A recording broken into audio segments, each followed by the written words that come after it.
तो चलिए आज के इस विश्लेषण में सीधे गोता लगाते हैं उज्जैन के महाकालेश्वर ज्योतिर्लिंग के रहस्यों में। यह सिर्फ पत्थरों से बना कोई आम मंदिर नहीं है, बल्कि एक ऐसी कमाल की जगह है जहां भूगोल और धर्म आपस में मिलकर समय के अंतिम विजेता का रूप लेते हैं। एक ऐसी जगह जहां समय सचमुच ठहर सा जाता है। अब आपके मन में तुरंत ये सवाल आ सकता है कि भाई आखिर ये मंदिर मृत्यु की दिशा में क्यों बना है? और यही वो पेचीदा बात है जो इस जगह को पूरे देश के बाकी सभी पवित्र स्थानों से बिल्कुल अलग बल्कि एकदम अनोखा बना देती है। देखिए, होता क्या है ना कि आमतौर पर जो मंदिर पूरब की तरफ मुख किए होते हैं वो एक नई शुरुआत को दर्शाते हैं, लेकिन यहाँ कहानी बिल्कुल पलट जाती है। महाकाल की ये अनूठी मूर्ति दक्षिण की ओर देखती है, और दक्षिण दिशा है यमराज की, यानी साक्षात मृत्यु के देवता की दिशा। तो इनका दक्षिण की तरफ देखना इस बात का सबसे बड़ा प्रतीक है कि अंत तो निश्चित है और मृत्यु पर सिर्फ और सिर्फ इनका ही सर्वोच्चाधिकार है। चलिए अब बात करते हैं दुनिया के केंद्र की। ऐतिहासिक रूप से अवंतिका कहलाने वाला हमारा उज्जैन शहर, जिसे पूरी दुनिया का केंद्र या कह लीजिए पृथ्वी की नाभि माना जाता था, और यहीं से इस शहर की वैज्ञानिक नींव भी तैयार होती है। ये जानना सचमुच बेहद रोमांचक है कि कर्क रेखा यानी ट्रॉपिक ऑफ कैंसर पर बसा ये शहर प्राचीन भारत का प्राइम मेरिडियन हुआ करता था। जी हां, जीरो मेरिडियन। ये एक ऐसी जगह थी जिसका तारों और ग्रहों की चाल से बहुत गहरा नाता था। वराहमिहिर और ब्रह्मगुप्त जैसे हमारे महान खगोलविदों के लिए तो ये ज्ञान का सबसे बड़ा केंद्र था। जरा सोचिए, ग्रीनविच के आने से बहुत बहुत पहले ये शहर पूरी सभ्यता के लिए एक विशाल घड़ी का काम करता था। समय को मापने का ये जुनून ही था जिसने यहाँ के इतने गहरे आध्यात्मिक इतिहास की नींव रखी। है ना कमाल की बात? तो अब मुड़ते हैं महाकाल की उत्पत्ति की पौराणिक कथाओं की तरफ। आखिर समय के इस विजेता ने इसी सटीक और गणितीय जगह को अपना ठिकाना कैसे बनाया? तो शिव पुराण की अगर माने तो कहानी कुछ यूं है कि दूषण नाम के एक भयानक राक्षस ने इस शहर पर हमला कर दिया।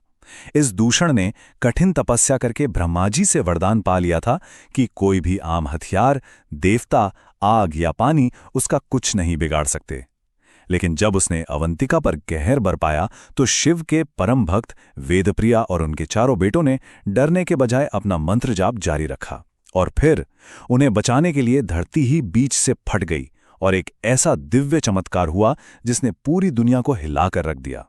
उस अजय राक्षस को भस्म करने के लिए किसी हथियार की जरूरत ही नहीं पड़ी, सिर्फ भगवान शिव की एक प्रचंड गर्जना ही काफी थी। दरअसल उस वरदान में हथियारों और देवताओं का तो जिक्र था, लेकिन शिव की उस आवाज का नहीं। उस पल की मांग ही कुछ ऐसी थी कि शिव को एक ऐसा भयंकर रूप लेना पड़ा जो इस ब्रह्मांड ने पहले कभी नहीं देखा था, साक्षात मृत्यु और समय का रूप। वैसे इतिहास के पन्नों में सिर्फ यही एक कहानी दर्ज नहीं है। एक और बहुत ही मशहूर किंवदंती है राजा चंद्रसेन और श्रीकर नाम के एक छोटे से चरवाहे की। जब एक दुश्मन राज्य ने अचानक हमला किया तो उस छोटे से बच्चे की सच्ची और निस्वार्थ भक्ति ने भी वही चमत्कार कर दिखाया, और महाकाल का रूप प्रकट हुआ जिसने उन बुरी ताकतों को पल भर में नष्ट कर दिया। फिर उन भक्तों के बहुत मिन्नतें करने पर भगवान शिव हमेशा के लिए इसी शहर में एक स्वयंभू के रूप में बस गए। अब स्वयंभू का मतलब क्या है? इसका मतलब है कि ये कोई इंसान के हाथों से तराशी गई या प्राण प्रतिष्ठित की गई मूर्ति नहीं है, बल्कि ये तो सीधे धरती के गर्भ से प्रकट हुई एक ऐसी अपार शक्ति है जो अपनी ऊर्जा खुद अपने भीतर से ही पैदा करती है। और इन्हीं सब कथाओं से निकल कर आती है इस मंदिर की सबसे अद्भुत, सबसे रहस्यमयी परंपरा, भस्मा आरती। एक ऐसा अनुष्ठान जो भोर से पहले घने अंधेरे के बीच किया जाता है। हर सुबह ठीक 4 बजे जब दुनिया गहरी नींद में होती है, ये मंदिर भस्म आरती के लिए जाग उठता है।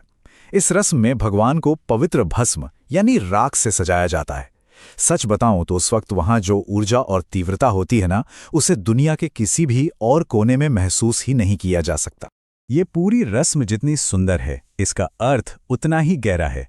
पुराने समय में इस आरती के लिए सीधे शमशान घाट की राख लाई जाती थी, ये याद दिलाने के लिए कि जीवन कितना नश्वर है और अंतिम सत्य क्या है।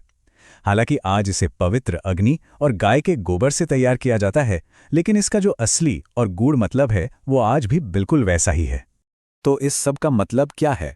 देखिए, महाकाल ये राख कोई सजावट के लिए नहीं पहनते, ये उनकी पहचान है। ये दैनिक आरती भगवान को शुद्ध करने की कोई आम कोशिश नहीं है, बल्कि ये पूरी दुनिया के मुंह पर एक अटल सच्चाई है कि भगवान शिव ही वो समय है और हर भौतिक शरीर का अपरिहार्य अंत भी वही है। सब कुछ मिटने के बाद आखिर में सिर्फ राख ही तो बचती है। चलिए अब बात करते हैं युगों तक जीवित रहने की। समय के इस देवता का जो अपना मंदिर है, उसने खुद समय की बड़ी कड़ी परीक्षाएं दी हैं। सदियों के हमले और उथल-पुथल ने इसके लचीलेपन को बार-बार परखा है। अपनी प्राचीन शुरुआत से लेकर मध्य युग में सुल्तान इल्तुमिश के हाथों पूरी तरह से तबाह होने तक और फिर 18वीं सदी में मराठा सेनापति राणोजी शिंदे के नेतृत्व में दोबारा से अपनी उसी शान के साथ खड़े होने तक इस मंदिर ने इतने जख्म सहे हैं कि क्या कहें, लेकिन ये कभी झुका नहीं, हमेशा डटकर खड़ा रहा। और ये बात तो सच में रोंगटे खड़े कर देती है कि लगातार होते क्रूर हमलों के दौरान उस पवित्र ज्योतिर्लिंग को बचाने के लिए करीब 500 सालों तक पास के ही एक कुएं में छिपाकर रखा गया था, जिसे कोटि तीर्थ कुंड कहते हैं। जरा सोचिए, आधा मिलेनियम, कोई भव्य ढांचा नहीं था, फिर भी लोगों की आस्था जरा भी नहीं डिगी। वो पूरी तरह से अटूट रही जब तक कि इसे इसके उचित स्थान पर फिर से स्थापित नहीं कर दिया गया। और उसी अटूट विश्वास ने आज के इस शानदार वास्तुकला की नींव रखी। इसके 3 अलग-अलग स्तर हैं। सबसे नीचे यानी अंडरग्राउंड गर्भगृह में मुख्य महाकालेश्वर ज्योतिर्लिंग विराजमान है। फिर बीच वाले स्तर पर ओंकारेश्वर लिंगम है और सबसे ऊपर है नागचंद्रेश्वर, जिसके दरवाजे साल में सिर्फ और सिर्फ एक बार नाग पंचमी के दिन दर्शन के लिए खुलते हैं। आज भी देखा जाए तो मोक्ष देने वाली सप्तपुरियों में से एक हमारा उज्जैन शहर सितारों से बहुत गहराई से जुड़ा हुआ है। यहाँ हर 12 साल में होने वाला विशाल कुंभ मेला किसी तय कैलेंडर की तारीख पर नहीं, बल्कि बृहस्पति ग्रह के सिंह राशि में प्रवेश करने जैसी एक बहुत ही खास खगोलीय घटना पर निर्भर करता है। यहाँ महाकाल को ही शहर का राजा माना जाता है और सावन के महीने में उनकी जो राजसी सवारी निकलती है ना, वो तो बस देखते ही बनती है। तो अंत में एक बड़ा सवाल उठता है, आसमान और सितारों का नक्शा बनाने वाला ये शहर उस ईश्वर का हमेशा के लिए घर कैसे बन गया जो खुद समय है? विज्ञान, पुराण और बेइंतहा भक्ति का ये जो अद्भुत संगम है ना, ये सच में सोचने पर मजबूर कर देता है। ये जगह उन सभी के लिए एक रास्ता है जो समय और स्थान के इस पूरे मायाजाल से परे जाना चाहते हैं। तो क्या हम सच में सिर्फ समय को माप रहे हैं या हम इसके स्रोत को समझने की कोशिश कर रहे हैं? बस इसी अद्भुत विचार के साथ हम आज की इस चर्चा को यहीं विराम देते हैं।